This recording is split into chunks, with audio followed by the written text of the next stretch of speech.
All right, folks, here we go. From the exotic location of my car.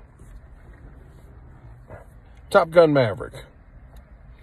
Let me tell you, I had high expectations because of the cinematic touches we've seen in the trailers. The way Tom Cruise, who has fallen in love with aviation since Maverick, got involved with putting GoPros in the planes and made it more personal, and again put these actors through fighter pilot training to endure. Now, they didn't fly planes, but they endured some G-forces and what have you, and really brought some realism. So I was jacked about that. The trailers told me to be excited about that, and I got the payoff I expected.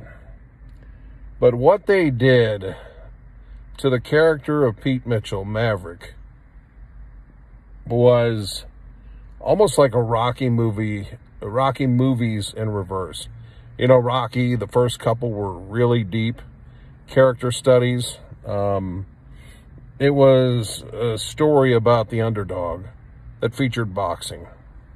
Later movies were boxing, training montage movies with a little bit of a story.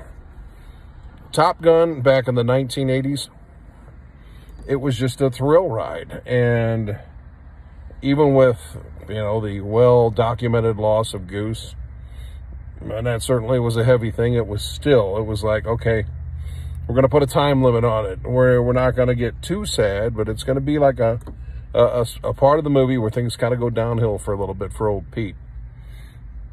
The depth of this movie blew me away.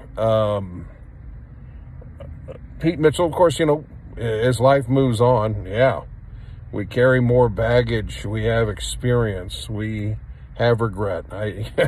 I'm sorry, I don't care whatever you feel on the surface, everybody has regret. It doesn't have to be painful. Just something could have been that much better, or certainly something more dramatic.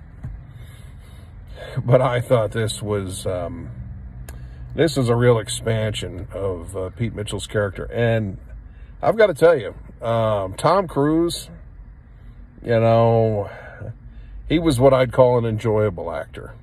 Let's just put the Scientology and all that stuff aside for a moment and just keep it to the movie. He was like, hey, I'm pretty cool, ain't I? You know, it's kind of had that vibe over the years. And he's done some serious, interesting films like Last Samurai, but I have never seen him have this kind of emotional range. Yeah, he would tear up in the original Top Gun. He'd have moments where he's sad. But the emotional range and the vulnerability, he took a quantum leap in this movie. And I think the plot, I mean, the trailers lead you to believe it's a rehash. And there are some common themes. But really, it wasn't a rehash in many regards. Yeah, there's a nostalgia. The Val Kilmer thing, I knew Val Kilmer's had, you know, some difficulties, and really a brave appearance in this movie. And you could tell it meant a lot to all parties involved. I mean, it was something. I mean, it was powerful, his presence in this movie. You kind of know what you're going to get with John Hamm. He's great at playing that role. You know, he's, you know, the guy who's, the guy who doesn't believe in Maverick, of course, you know, by the book kind of guy. All of the young pilots, and then Miles Teller playing Goose's son, you know, they get better as the movie wears on. You know, when you first see them, it seems like cocky, interchangeable kids that you'd find out any other movie, but they develop. I thought there was enough of the fighter pilot science to this movie without taking it too far, where you'd have to take physics class or whatever to actually follow along and enjoy it. I thought it was a plot that they, you know, that had some legs, and they really gave it some depth. And again, you know, I guess part of it making it timeless, you avoid mentioning the actual enemy. You kind of get a shady feel for who the enemy kind of is. I mean, there's snow. Maybe it's some kind of, you know, and again, this thing was planned prior to 2018. I think they went to started filming in 2018. So, Vladimir Putin, his actions in Crimea were 4 years in the rearview mirror. And certainly things hadn't progressed to where they are now. It would be interesting if they made this film later. But I thought the mission was certainly more interesting, more of a challenge. It left you wondering if everybody would get out of the situation. So, we talked about Goose. That definitely, the loss of Goose is, even though we saw in the first movie, there was closure. He threw the dog tags in the ocean. It's something that's weighed on his soul. I don't think that's a big weight on his heart and soul. I don't think that's a big spoiler alert there. So, yeah, I think you get a more satisfying film.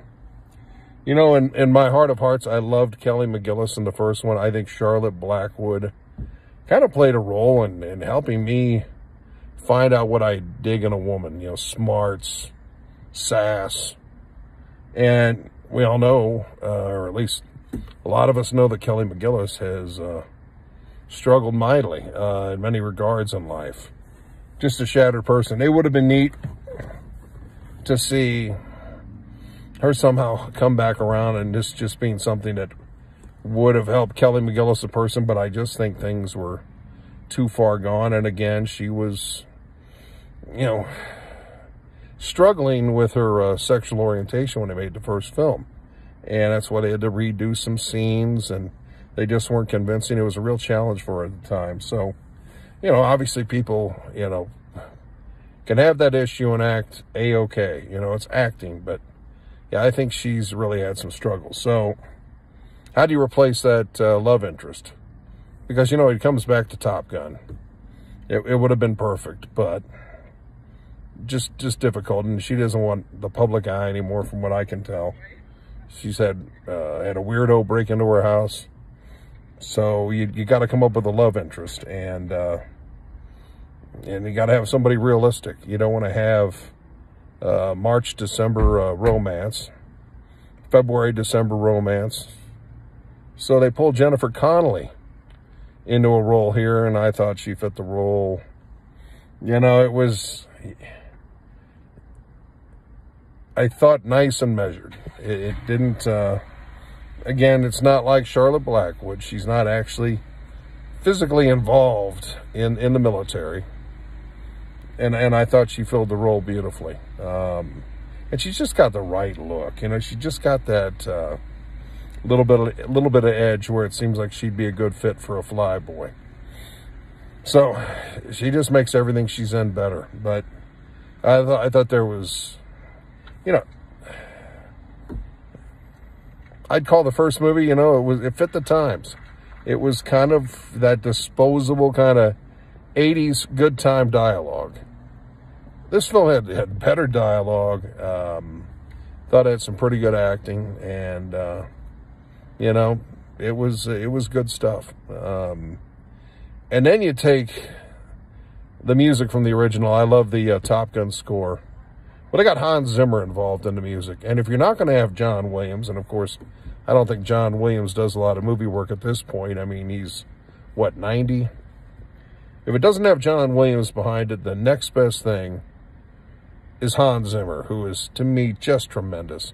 Great in the Dark Knight movies when it comes to putting music and scores together.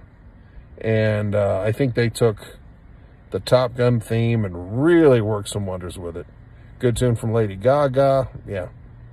So I was beyond satisfied with Top Gun Maverick. 4.5 stars for this cowboy, and I'm darn tempted to give it 5. Yeah, so enjoy, folks.